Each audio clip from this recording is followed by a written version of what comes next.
What's going on, Star Wars nerds? At the behest of my wonderful, loving, and always supportive community, I have been asked to do a little bit more toy talk. I've got so much plastic on these shelves around here.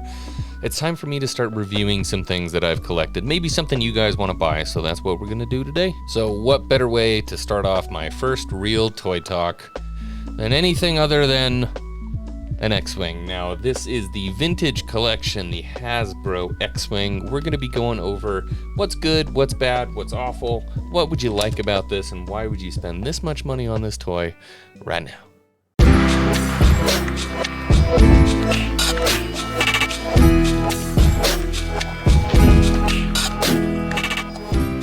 Strap your boots on because I feel a little spicy about this one. So to any of you that know, Hasbro has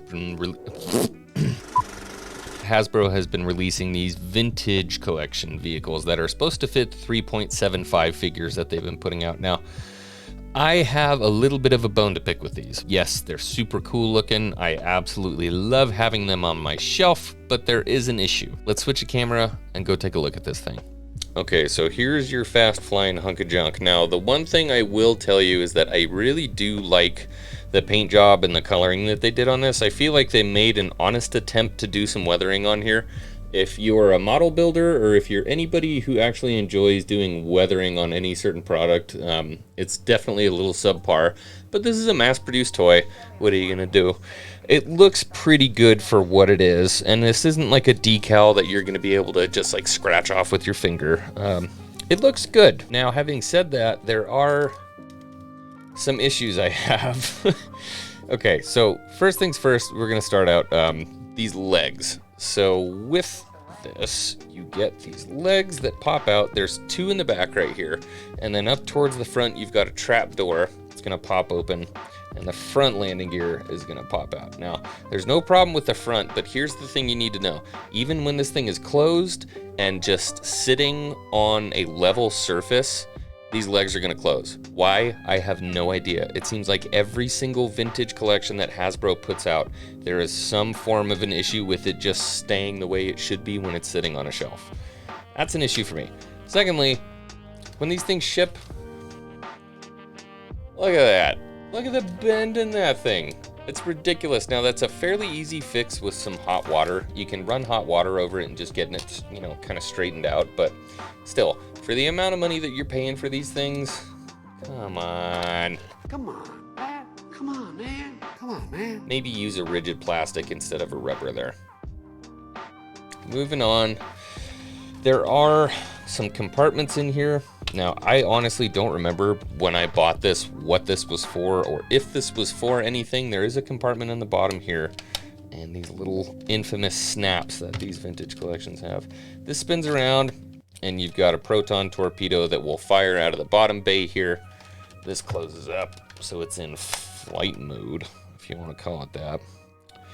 And so there you go. That part is kind of cool. I like that this flips around and fits flush. It's nice when you're displaying it for everything to be nice and clean. If it would ever stay up, but honestly, these back legs just fall down immediately. It drives me absolutely nuts. That's one of my biggest gripes. Then in the front, we've got the cockpit. Once again, the coloring and the paint design, I'm a big fan of. But these infamous little nubs that these vintage collections, somebody's gonna kill me for doing this right here, but there we go. Get that popped open. You can take a look inside the cockpit. Let me see if I can do this right. I need a little bit more light. The cockpit is really nice. It's well designed. I would say they could have done maybe a little bit more when it came to the actual painting of the cockpit, but one kind of cool feature, this is just to make the nerds happy. There is a pull-out viewfinder that you can drop right there. So when you got your 3 3/4 Luke in there, you can react to your favorite scene where you drop that back in there, and sometimes this stuff just does not want to go back where it's supposed to. That brings me to my biggest gripe with this X-Wing. Now, overall, I would say at this point, I've been happy with the product. Not ecstatic, but happy for sure. I mean, this is cool to have on the shelf. I'm excited until we get to this. Now, this is a little pull tab where you can open up the S-foils into attack position, right? Well, here's the problem with that. When this is standing horizontally, look at how far these foils open up. Actual attack position, where they sit. Actual attack position, where they sit. It's grubbage. It is pure 100% grubbage.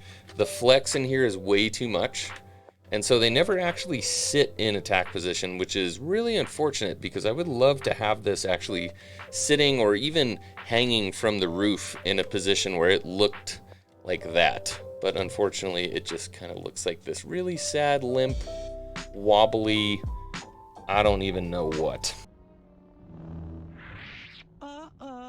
So Hasbro, figure it out there. That's what I would say.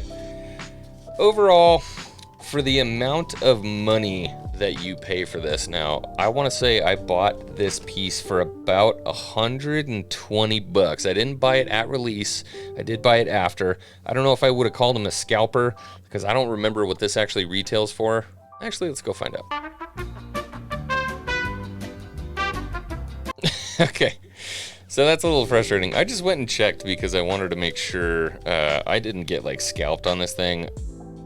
Maybe a little. I paid $120. It's on sale on Amazon right now for $100. For $100 for this piece of plastic, I would hope that it would at least display well, meaning when I set it on the shelf, it would stay that way when I left it there. And also maybe add in a figure. They're vintage collection figures, so 3.75. It's not like they're that ridiculously expensive. I'm not getting a 6-inch Black Series figure with this thing. Maybe just a Luke or even an R2 that can pop in there. I'm just a little upset with how flimsy it is.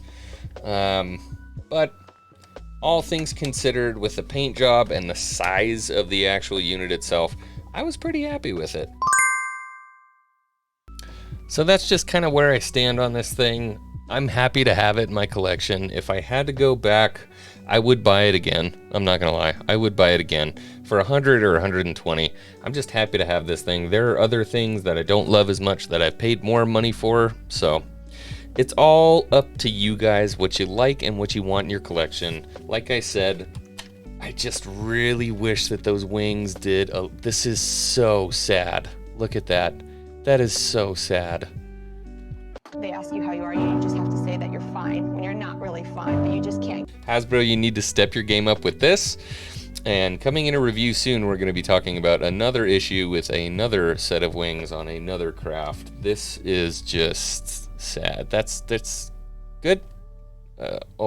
I would rate this X-Wing the same way that I would rate its wings. I was a little deflated. And those S-foils look a little deflated. I would give this probably a 6.5 out of 10 if I had to rate it. I love to have it. Like I said, I'm still kind of mad at Hasbro. This is going to be a trend that you're going to see with a bunch of the stuff that's being mass produced with them right now, but I just wanted to give you guys a brief rundown on what it is. If you guys want to pick it up, you can still get it on Amazon. There was a time when this was extremely hard to get and scalpers were selling it for $175, $200. It's on sale on Amazon for $100. Go get it if you want it. That's going to be it for me today. This is Commander signing off. If you like the content, please subscribe, come back, join the community, join the Discord. We got so many Star Wars nerds that are talking in there every day. I hope to see you there. May the Force be with you. Commander out.